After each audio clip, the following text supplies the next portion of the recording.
on July 14, 1789, over 7,000 citizens of France stormed into the Bastille in Paris. After killing all the soldiers, they dragged the governor of the Bastille through the streets, beat him up, and then decapitated him.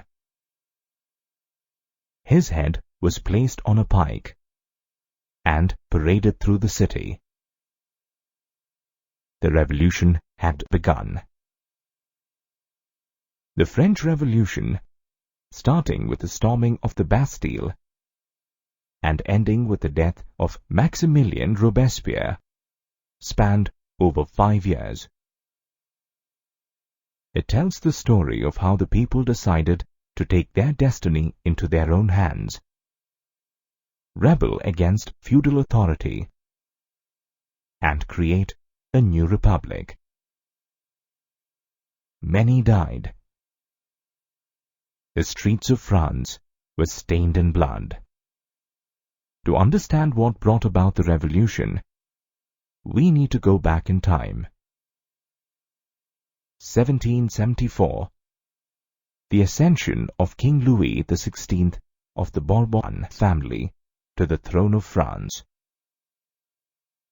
Having become king at the tender age of 20, he had no idea of how to manage a kingdom.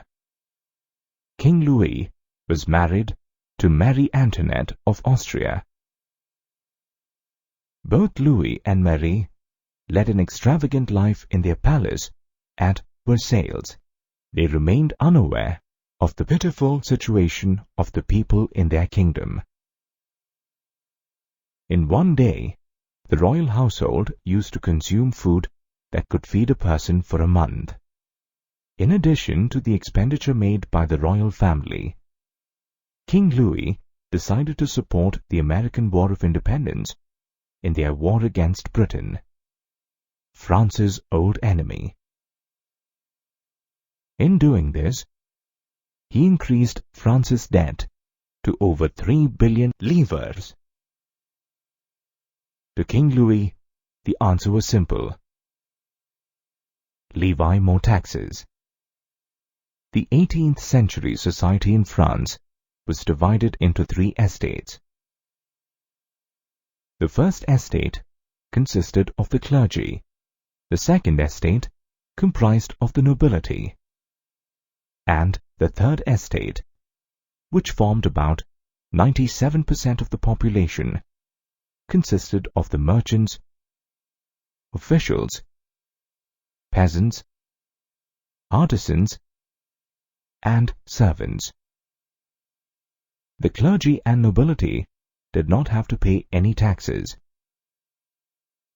So, it was the third estate that had to bear all the brunt of Louis' taxes.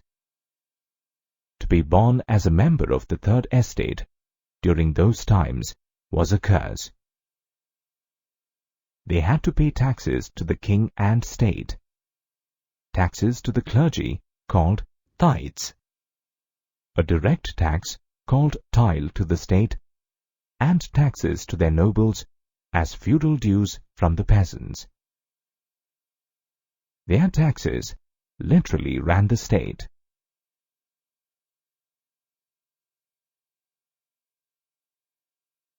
However, not all members of the third estate were poor.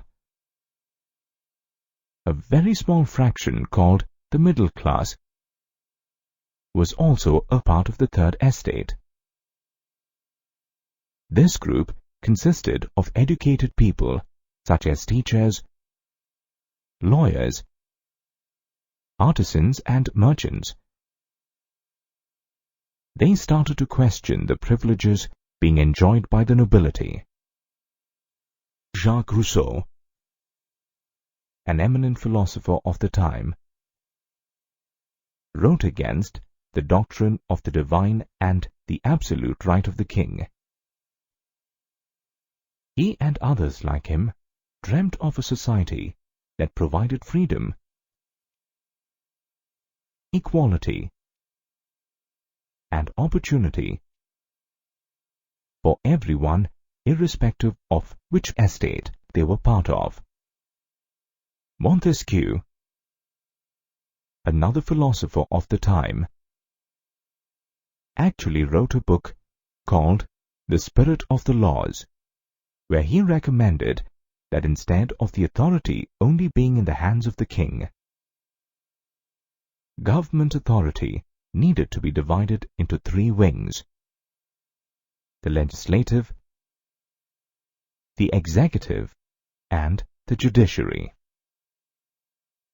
John Locke, yet another philosopher of that era, is known for his famous book, Two Treatises of Government, that sought to invalidate the principle of total power and authority of the king. So there was a growing sense of discontentment across all fractions of the Third Estate, right from the peasant to the merchant. All of them wanted change. In the midst of all these thoughts, the state decided, in addition to the existing taxes, to increase the price of bread. This was the last straw. People started fighting for bread. These bread riots, as they were called, increased to such an extent that anyone who hoarded bread was caught and killed. This led to a subsistence crisis, which means prime means of survival was threatened. This is caused due to reasons like bad harvest, epidemics, and price hike, leading to a large gap between the rich and the poor. King Louis knew that the economy was in shambles. People were rioting on the streets. As a solution, he decided to convene the Estates General and put forth his proposal. However, as you will see later, this was just the beginning of a long list of problems that he was to face. Soon,